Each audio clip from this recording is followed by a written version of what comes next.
Bueno, vamos a meternos de lleno en una historia de las que no se olvidan. Es un caso donde la fe, los rituales de siempre y la ciencia forense más puntera chocan de frente. Y el resultado, la verdad, es alucinante. Nuestra historia arranca en Legnica, Polonia. Es el día de Navidad de 2013 y estamos en plena misa en la iglesia de San Jacinto. Y ojo, que el sitio se las trae. El edificio tiene una historia tan intensa que casi parece un presagio de lo que está a punto de pasar. Es que fijaos, esta iglesia ha sido de todo. Empezó como un templo protestante allá por 1905. Luego, en el 45, las tropas soviéticas la usaron como establo. Y no fue hasta el 72 que se convirtió en la iglesia católica que es hoy. O sea, un pasado de lo más movidito, ¿verdad?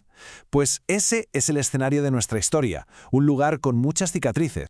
Pues bien, en medio de la misa, en este lugar tan cargado de historia, pasa algo. Un accidente, en principio sin más importancia, pero que va a ser la chispa que encienda una investigación científica que durará años. ¿Qué pasó? Pues que a uno de los sacerdotes, durante la comunión, se le cae al suelo una hostia consagrada. A ver, para estas situaciones, la Iglesia tiene un protocolo muy estricto y que viene de antiguo, no es algo que se improvise. Se recoge la hostia con muchísimo cuidado, se mete en un recipiente con agua, que se llama basculum, y se espera a que se disuelva sola. Luego esa agua se vierte en un sitio especial. Es un proceso de respeto. Pero claro, en Legnica eso no fue lo que pasó. Pasan 10 días, y cuando los sacerdotes van a ver qué tal se encuentran con la sorpresa. La hostia no se ha disuelto. Pero es que hay más. Le ha salido una mancha roja, de un rojo muy intenso. Nadie sabe qué es eso. Como es lógico, la cosa se pone seria y el obispo de la zona ordena que se abra una investigación oficial. Aquí empieza todo. Y con esto entramos de lleno en la fase científica. Lo primero es lo primero. Antes de pensar en milagros o cosas raras, hay que descartar todas las explicaciones lógicas y naturales. Vamos, lo que haría cualquier investigador.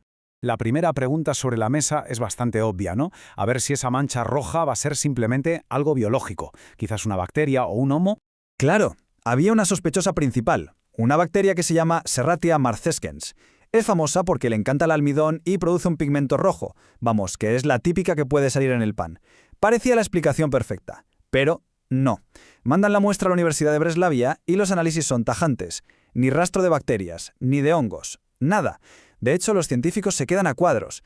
Dicen que la estructura que ven es científicamente inexplicable. El misterio, lejos de resolverse, se hace más grande. Bueno, pues con los primeros análisis en un callejón sin salida, la cosa sube de nivel.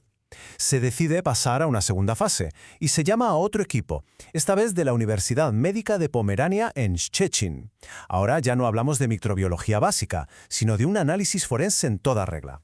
Y aquí es donde la historia da un giro de guión espectacular. Pasamos de no sabemos lo que es, pero no es una bacteria, a sabemos exactamente lo que es. Los del segundo laboratorio usan técnicas mucho más avanzadas. Y lo que encuentran es sencillamente impactante. Vale, entramos en el meollo del asunto. Porque el equipo de Szczecin no se limitó a decir es esto. No. Su informe fue súper detallado, describiendo la naturaleza exacta de esa sustancia. Y lo que describieron, pues, desafía cualquier explicación convencional. Pues atención, la conclusión final de los forenses fue esta.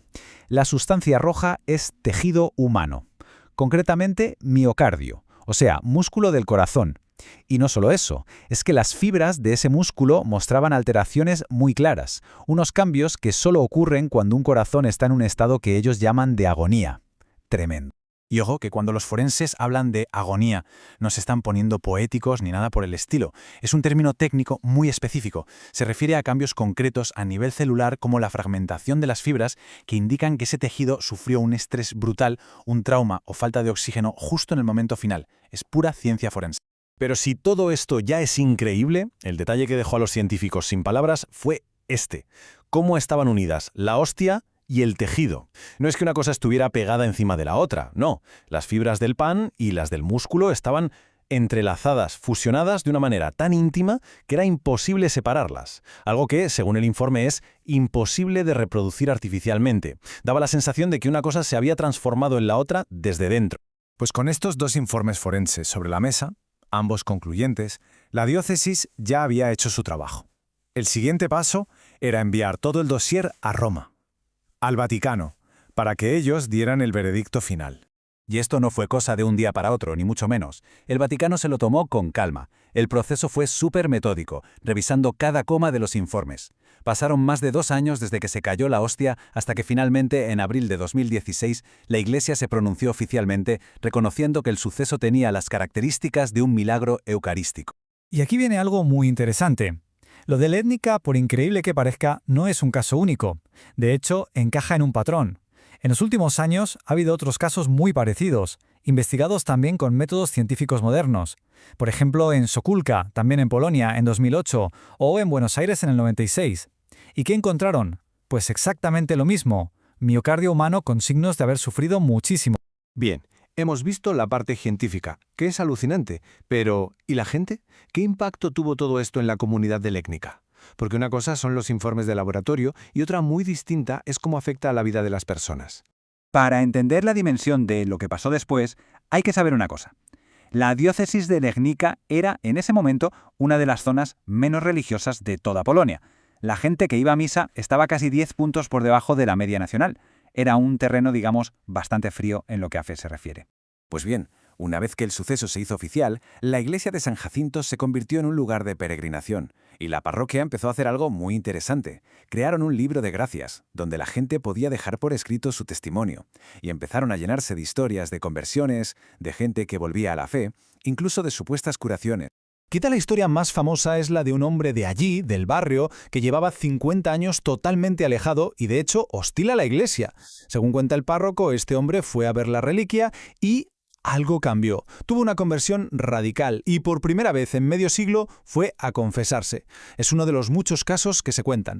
Y todo esto nos deja con una reflexión final, ¿no? ¿Qué es exactamente el caso de Legnica? ¿Es una anomalía científica súper bien documentada y nada más? ¿O es otra cosa? Lo que está claro es que estamos ante un caso único, donde la ciencia, lejos de contradecir un posible hecho sobrenatural, lo que ha hecho es describirlo con una precisión forense brutal. A partir de ahí, las conclusiones ya son cosa de cada uno.